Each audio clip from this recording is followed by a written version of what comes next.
Me llamo Eva Fernández, tengo 23 años y soy estudiante del grado de Ciencias de la Actividad Física y del Deporte en la Universidad de Las Palmas de Gran Canaria. Y desde hace aproximadamente 2 años descubrí que tengo alergia a los parabenos. Sobre todo cuando tenía 15, 16 años, pues a mi piel le pasaban cosas que no se podían relacionar con el acné. Entonces los médicos decían que era dermatitis, sin embargo, ninguna crema que estaba hecha para la dermatitis a mí me servía ni me funcionaba.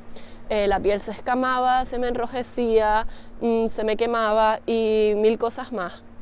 Y después de un montón de años, 10 años para ser exactos, me dijeron que era alérgica a los parabenos y que ese era el porqué de mi situación.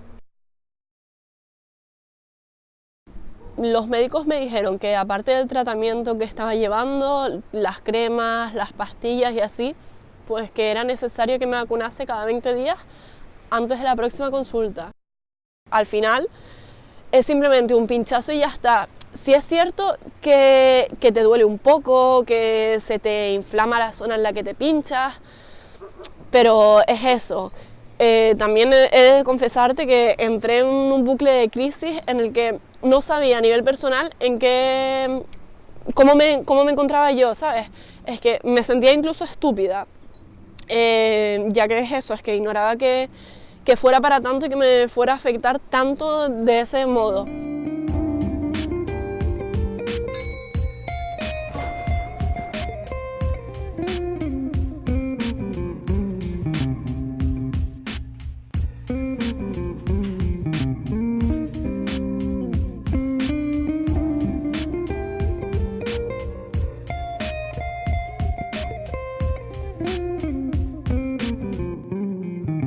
Sí, la mayoría de los clientes que vienen son bien porque tienen problemas de piel o están enfermas y no pueden utilizar cosmética convencional. Hay muchas personas de cáncer, personas que tienen alteraciones en la piel y luego también hay mucha gente que le gusta por diversión, ¿no? Sobre todo a las personas a que les gusta cocinar, también les gusta cocinar cosméticos. Y de hecho yo creo que algún día lo de hacerse la cosmética en casa será como la que se hace la comida en casa.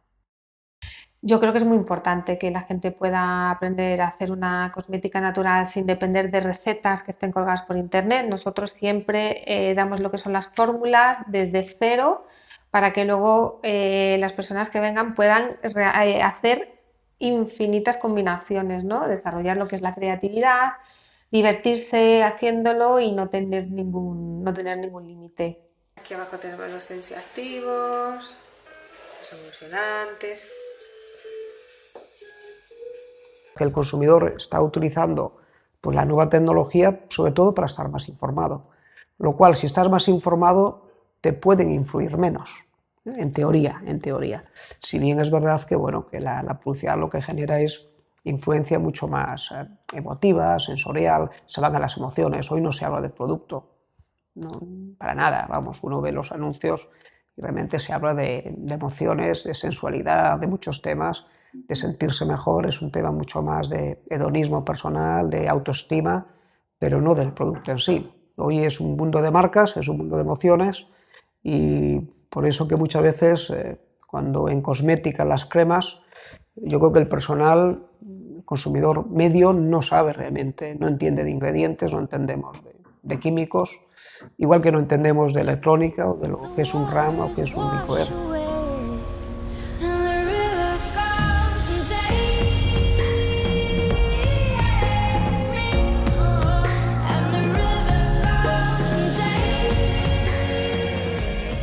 Se comunica entre sí, ¿no? Que son las redes sociales, ¿no? ¿En qué te afecta? Hoy tienes que estar vigilante de lo que se dice, que se habla y que se comenta de tu marca, de tu empresa, lo cual requiere más recursos de estar un monitoreo, una gestión de esa información. Esa información no se puede controlar, porque es imposible, y esto es lo que le va a influir a una compañía, es decir, tener que estar dando más información en tiempo real, más transparente y rebatir en esto que está tan de moda hoy, si hay fake news, no decir que no, sino rebatirlas con información veraz, y es lo que es más un tema de responsabilidad social. Es decir, a partir de ahí la compañía tiene que comunicar a sus públicos. Lo que está en el supermercado, desde luego, son productos que han fabricado a escalas enormes y una crema por 1 euro o 2 euros, pues tampoco puedes esperar que tenga realmente mucho principio activo, ¿vale? Con la cosmética natural nos encontramos con que es una cosmética al menos saludable. No utilizamos sintéticos, no utilizamos sustancias tóxicas. En la cosmética convencional sí que puedes encontrar ingredientes que están en tela de juicio porque pueden ser a lo mejor cancerígenos o pueden producir toxicidad en feto, en medio ambiente. Es importante también que la cosmética que se haga no solamente sea natural, sino que también sea ecológica, porque la cosmética ecológica te está liberando de todos los fertilizantes que se le echan a las cremas, los pesticidas. Si tú te haces una cosmética natural pero no es ecológica, al final no deja de ser una cosmética convencional. Realmente hoy uno analiza los informes que tienen de responsabilidad social y realmente se están haciendo cosas muy interesantes, ¿no? Ingredientes utilizados, temas laborales, temas de migración, contrato, trabajo infantil, temas ecológicos, temas de medio ambiente, de energías renovables. Es decir, poco a poco estamos entrando en esa tendencia. Un poco por detrás de Europa, no de toda Europa, de los nórdicos, por ejemplo, Suecia, Noruega, pues sí. Volkswagen acumula ya decenas de denuncias en todo el mundo. Demandas de conductores que se sienten engañados. Demandas de inversores que han visto cómo las acciones de la compañía perdían hasta el 40% de su valor. En España, Volkswagen va a afrontar varias denuncias, entre ellas las de Facua. El consumidor ha entendido que un error lo tiene cualquiera, lo puede tener en fábrica, un error de fabricación, algún operario, lo que sea, y lo que requiere una compañía es que reaccione rápidamente. Si la compañía hace eso, tenemos muchos problemas de este tipo, Coca-Cola, Nestlé, etcétera, y nunca realmente ha pasado nada, incluso ha salido más fortalecida. Aun siendo España un país de flores, la perfumería se nutría hace años casi exclusivamente con productos importados. Pero en la actualidad, tanto las esencias como todas las creaciones a cuyo proceso de elaboración asistimos en este reportaje cinematográfico, obtenido en una importante fábrica barcelonesa, pueden competir con las mejores del extranjero. A pesar de la carencia de ciertas materias primas, los productos de la perfumería española atienden a las exigencias del mercado. Hábiles y diestros operarios trabajan en la fabricación y envases del jabón con máquinas muy perfeccionadas.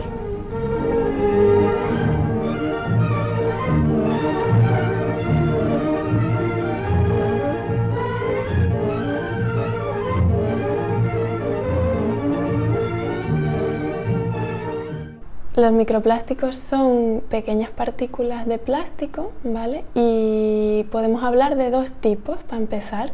Los microplásticos primarios, que son los que ya de por sí se fabrican chiquititos, tipo 5 milímetros o menos, y los microplásticos secundarios, que son los que se generan a raíz de plásticos mayores. ¿Por qué? Porque se degradan. Existen numerosos problemas con las interferencias con la fauna y la flora, ¿no? Ya hemos visto varias noticias de animales que aparecen varados porque están con un montón de plástico en los estómagos. Las imágenes de las aves son especialmente catastróficas, ¿no? Porque no pueden excretar los plásticos que se comen tan fácilmente. Y luego está la parte de los plásticos que ni siquiera vemos, que son los microplásticos, ¿no? Y cómo estas pequeñas partículas también se están incorporando a la cadena trófica. Los organismos más pequeños, el zooplancton, se lo come, y luego el pescado se come al zooplancton, y luego el pescado más grande, así hasta, lamentablemente, hasta nuestro plato, ¿no?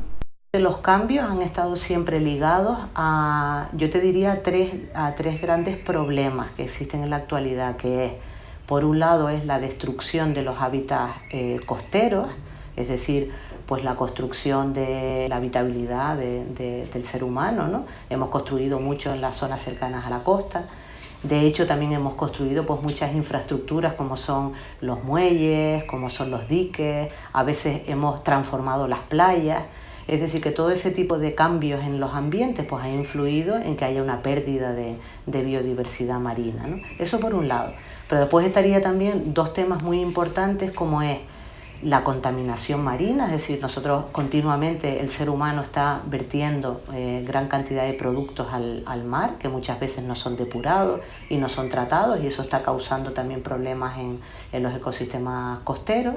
Y por otro lado también, otro problema que va más a nivel mundial, como es todos los temas ligados al cambio climático, es decir, por ejemplo, el aumento de las temperaturas de los océanos o la acidificación de los océanos, es decir, la disminución del pH. El fenómeno de las molestas microalgas se extiende también a la provincia oriental. Realmente esas microalgas que produjeron esas proliferaciones, lo que se llaman los bloom o esas mareas, ¿no? De color marrón o pardo que se produjeron en el verano, fueron debidas a una alga de pequeño tamaño, microscópica, que realmente están presentes en las costas de Canarias desde hace tiempo atrás.